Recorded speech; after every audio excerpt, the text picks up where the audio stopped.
ನಮಸ್ಕಾರ, beach village ಚಾನಲ್ಗೆ ಸ್ವಾಗತ. ಇವತ್ತು ಆರೋಗ್ಯಕರವಾದ ರಾಗಿ ಹಾಲ್ಬಾಯಿ ಮಾಡುವುದನ್ನು ತಿಳಿಸ್ತೇನೆ.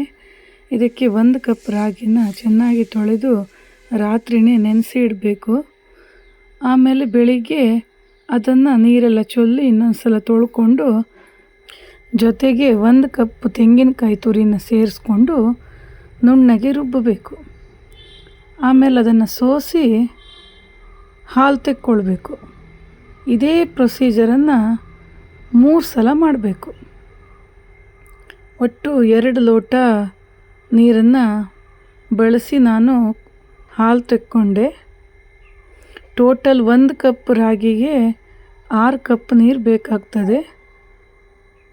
ಕಾಯಿ ಹಾಲು ತೆಗೆದ ನೀರನ್ನು ಸೇರಿಸಿ ಉಳಿದ 4 ಕಪ್ ನೀರನ್ನು ಈಗ ಸೇರಿಸ್ಕೊಂಡೆ.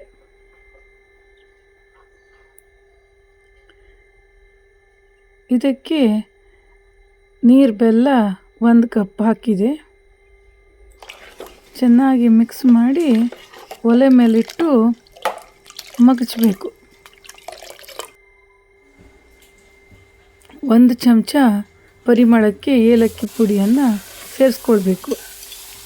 ರುಚಿಯನ್ನು ಹೆಚ್ಚಿಸಲಿಕ್ಕೆ 1 ಮುಷ್ಟಿ ಆಗುವಷ್ಟು ಗೇರು ಬೀಜನ ಸೇರಿಸ್ಕೊಂಡಿದ್ದೇನೆ. ಸೆಟ್ಗವನ್ನು ತಿರ್ಸ್ತಾನೇ ಇರಬೇಕು, ಕೈ ಬಿಡಬಾರ್ದು, ಬೇಗ ತಳ ಹಿಡಿತದೆ. ಮಧ್ಯ ಮಧ್ಯ 2 ಚಮಚ ತುಪ್ಪನ್ನು ಸೇರಿಸ್ಕೊಳ್ತಾ ಇರಬೇಕು. ಆಗ ಹಾಲ್ಬಾಯಿ ತುಂಬ ಚೆನ್ನಾಗಿ ಬರ್ತದೆ. ಫುಲ್ ಮಗ್ಚಿ ಗಟ್ಟಿಯಾಗಲಿಕ್ಕೆ ಅರ್ಧ ಗಂಟೆ ಬೇಕಾಯಿತು. ಸೈಡೆಲ್ಲ ಬಿಟ್ಕೊಳ್ತದೆ. ಆಗ ನಮಗೆ ಇದು ಆಗ್ತಾ ಬಂತು ಅಂತ ಗೊತ್ತಾಗುತ್ತದೆ. ಒಂದು ಬಾಳೆ ಎಲೆಗೆ ತುಪ್ಪ ಸವರಿ ರೆಡಿಯಾಗಿ ಇಟ್ಕೊಂಡಿರಬೇಕು.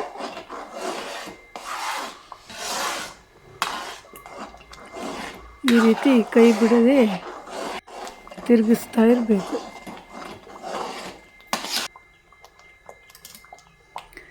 ಆಗ್ತಾ ಬರುವಾಗ ಕೊತ ಅಂತ ಕೊದ್ದು ಈ ಥರ ಸ್ವಲ್ಪ ಹೊತ್ತು ಸಿಡಿತದೆ. ಸ್ವಲ್ಪ ಜಾಗ್ರತೆ ಮಾಡಿಕೊಂಡ್ರೆ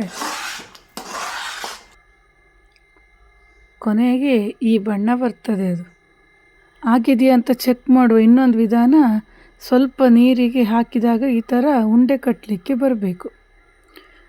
ತುಪ್ಪ ಹಚ್ಚಿದ ಬಾಳೆ ಎಲೆ ಮೇಲೆ ಇದನ್ನು ಸುರಿಬೇಕು.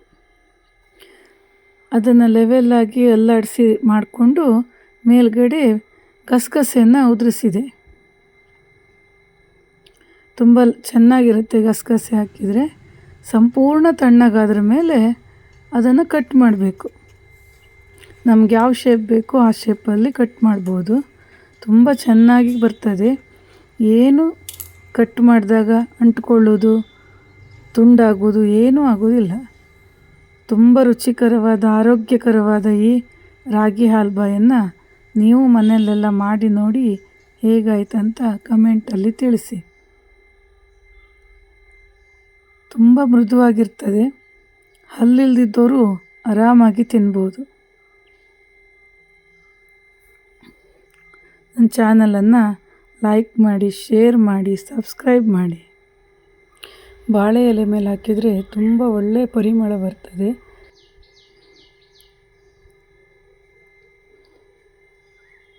ರಾಗಿ ಆರೋಗ್ಯಕ್ಕೆ ತುಂಬ ತಂಪಾದ್ದರಿಂದ ಬೇಸಿಗೆಯಲ್ಲಿ ಇದರ ಉಪಯೋಗವನ್ನು ಜಾಸ್ತಿ ಮಾಡಿದರೆ ಒಳ್ಳೆಯದು.